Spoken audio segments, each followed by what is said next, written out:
സംഗീതം ലോകത്തിൻ്റെ പൊതുവായ ഒരു ഭാഷയാണ്. നമ്മുടെ മാനസികാവസ്ഥ മാറ്റാനും പഴയ ഓർമ്മകൾ തിരികെ കൊണ്ടുവരാനും അതിന് കഴിയും. ഇന്ന് ആയിരക്കണക്കിന് പാട്ടുകൾ നമ്മുടെ പോക്കറ്റിൽ തന്നെയുണ്ട്. എന്നാൽ അവ കേൾക്കുന്നതിനായി നാം ഉപയോഗിക്കുന്ന ഉപകരണങ്ങളെക്കുറിച്ച് എപ്പോഴെങ്കിലും ചിന്തിച്ചിട്ടുണ്ടോ?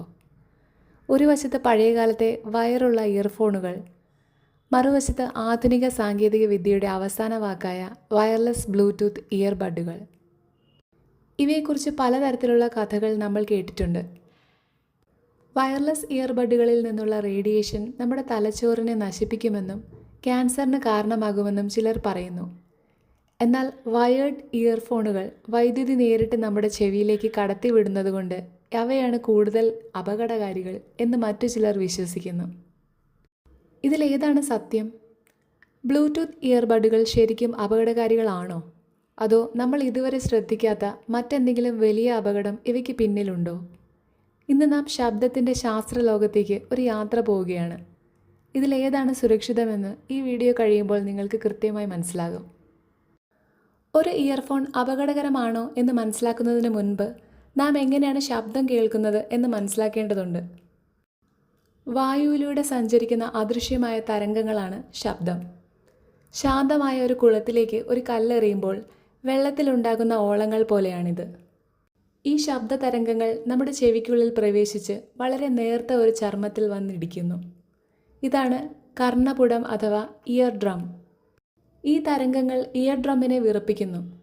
ഈ വിറയൽ മനുഷ്യ ശരീരത്തിലെ ഏറ്റവും ചെറിയ 3 അസ്ഥികളിലൂടെ കടന്നുപോയി ദ്രാവകം നിറഞ്ഞ കോക്ലിയ എന്ന ഭാഗത്തെത്തുന്നു. അവിടെയുള്ള അതിസൂക്ഷ്മമായ രോമങ്ങൾ ഈ കമ്പനങ്ങളെ വൈദ്യുത സിഗ്നലുകളാക്കി മാറ്റി നമ്മുടെ തലച്ചോറിലേക്ക് അയക്കുന്നു. തലച്ചോറാണ് ഈ സിഗ്നലുകളെ പാട്ടുകളായും സംഭാഷണങ്ങളായുമൊക്കെ മാറ്റുന്നത്. മനുഷ്യൻ്റെ ചെവികൾ പ്രകൃതി നിർമ്മിച്ചിരിക്കുന്നത് വളരെ ചെറിയ ശബ്ദങ്ങൾ, അതായത് ഇലകൾ അനങ്ങുന്നതോ കാറ്റടിക്കുന്നതോ ഒക്കെ കേൾക്കാൻ വേണ്ടിയാണ്. അല്ലാതെ ചെവിക്കുള്ളിൽ വലിയ സ്പീക്കറുകൾ വെച്ച് മണിക്കൂറുകളോളം ഉച്ചത്തിൽ പാട്ട് കേൾക്കാനല്ല. ഈ ഒരു കാര്യം എപ്പോഴും ഓർമ്മിക്കുക. കാരണം ഇയർഫോണുകളുടെ യഥാർത്ഥ അപകടം ഒളിഞ്ഞിരിക്കുന്നത് ഇവിടെയാണ്.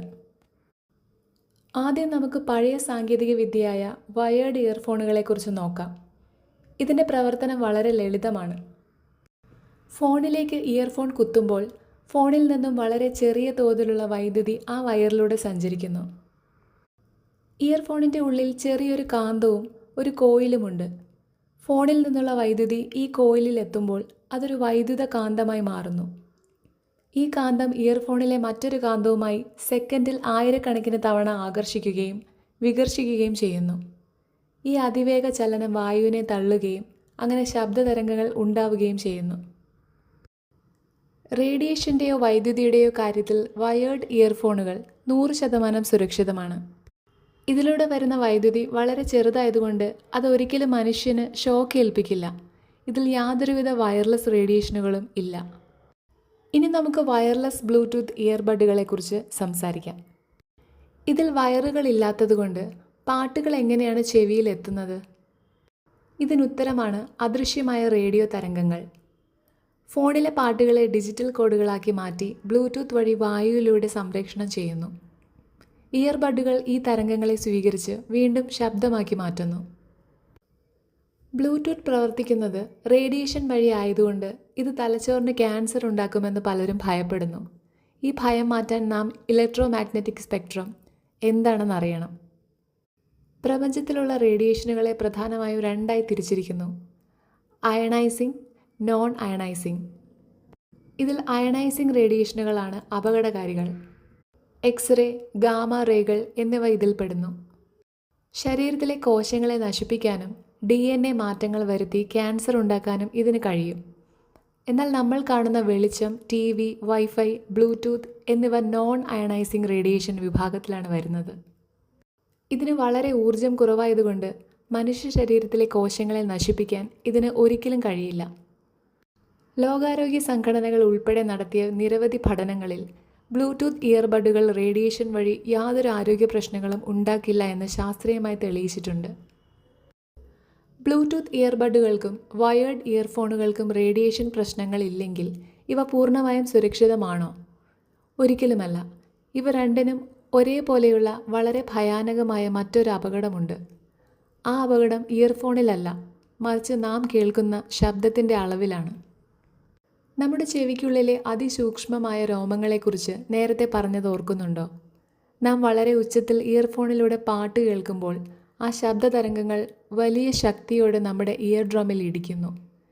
ഇത് ആ ചെറിയ രോമങ്ങളെ വലിയ തോതിൽ പ്രകമ്പനം കൊള്ളിക്കുകയും ക്രമേണ ആ രോമങ്ങൾ നശിച്ചു പോവുകയും ചെയ്യുന്നു.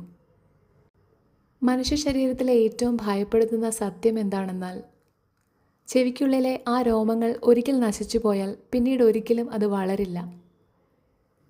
ഇതിനെ നോയിസ് ഇൻഡ്യൂസ്ഡ് ഹിയറിംഗ് ലോസ് എന്ന് വിളിക്കുന്നു. മണിക്കൂറുകളോളം ഉയർന്ന വോളിയത്തിൽ പാട്ട് കേൾക്കുന്നത് നിങ്ങളെ സ്ഥിരമായ ബധിരതയിലേക്ക് നയിക്കും. വയേർഡാണോ വയർലെസ് ആണോ എന്നതല്ല, വോളിയം എത്രത്തോളം കൂടുതലാണോ അത്രത്തോളം അപകടമാണ് കാത്തിരിക്കുന്നത്. ഇത് കൂടാതെ നാം അധികം ശ്രദ്ധിക്കാത്ത മറ്റൊരു വില്ലൻ കൂടിയുണ്ട്: വൃത്തിയില്ലായ്മ. നമ്മുടെ ചെവിക്കുള്ളിൽ പ്രകൃതിദത്തമായി തന്നെ ചെവിക്കായം ഉൽപ്പാദിപ്പിക്കുന്നുണ്ട്.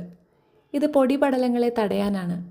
നാം ഒരു ഇയർഫോൺ ചെവിയിലേക്ക് തള്ളിക്കയറ്റുമ്പോൾ ഈ ചെവിക്കായം കൂടുതൽ ഉള്ളിലേക്ക് പോവുകയും അവിടെ ബ്ലോക്ക് ഉണ്ടാവുകയും ചെയ്യുന്നു. കൂടാതെ ഇയർഫോൺ വയ്ക്കുമ്പോൾ ചെവിക്കുള്ളിലേക്ക് വായു കടക്കുന്നത് പൂർണ്ണമായും നിൽക്കുന്നു. വിയർപ്പും ചൂടും കാരണം ചെവിക്കുള്ളിൽ ബാക്ടീരിയകളും ഫംഗസുകളും വളരാൻ ഇത് കാരണമാകുന്നു.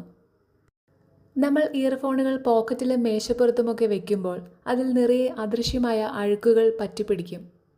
ഇത് പിന്നീട് ചെവിയിൽ വയ്ക്കുമ്പോൾ കടുത്ത ഇൻഫെക്ഷനുകൾക്ക് കാരണമാകുന്നു. അതിനാൽ ഇടയ്ക്കിടെ ഇയർഫോണുകൾ സാനിറ്റൈസർ ഉപയോഗിച്ച് വൃത്തിയാക്കേണ്ടത് അത്യാവശ്യമാണ്. ചുരുക്കത്തിൽ, വയേർഡ് ആണെങ്കിലും വയർലെസ് ആണെങ്കിലും സാങ്കേതിക വിദ്യ നിങ്ങളെ ഉപദ്രവിക്കില്ല. നിങ്ങളുടെ ചോയ്സ് അനുസരിച്ച് ഇതിലേത് വേണമെങ്കിലും നിങ്ങൾക്ക് സുരക്ഷിതമായി ഉപയോഗിക്കാം. ചാർജ് ചെയ്യാൻ മടിയുള്ളവർക്ക് വയേർഡ് ഉപയോഗിക്കാം. യാത്രകളിലും വ്യായാമം ചെയ്യുമ്പോഴും സുഖപ്രദമായി ഉപയോഗിക്കാൻ വയർലെസ് തിരഞ്ഞെടുക്കാം. എന്നാൽ ഇതിൽ ഏതുപയോഗിക്കുമ്പോഴും ആഗോളതലത്തിൽ ഡോക്ടർമാർ നിർദ്ദേശിക്കുന്ന 60/60 റൂൾ എപ്പോഴും ഓർമ്മിക്കുക. നിങ്ങളുടെ ഫോണിലെ വോളിയം പരമാവധി 60% താഴെ മാത്രം വയ്ക്കുക. അതുപോലെ തുടർച്ചയായി 60 മിനിറ്റിൽ കൂടുതൽ ഇയർഫോൺ ഉപയോഗിക്കാതിരിക്കുക. ഇടയ്ക്ക് കുറച്ച് സമയം ചെവികൾക്ക് വിശ്രമം നൽകുക. നമ്മുടെ ചെവികൾ പ്രകൃതിയുടെ വലിയൊരു അത്ഭുതമാണ്. അവയെ സംരക്ഷിക്കേണ്ടത് നമ്മുടെ കടമയാണ്.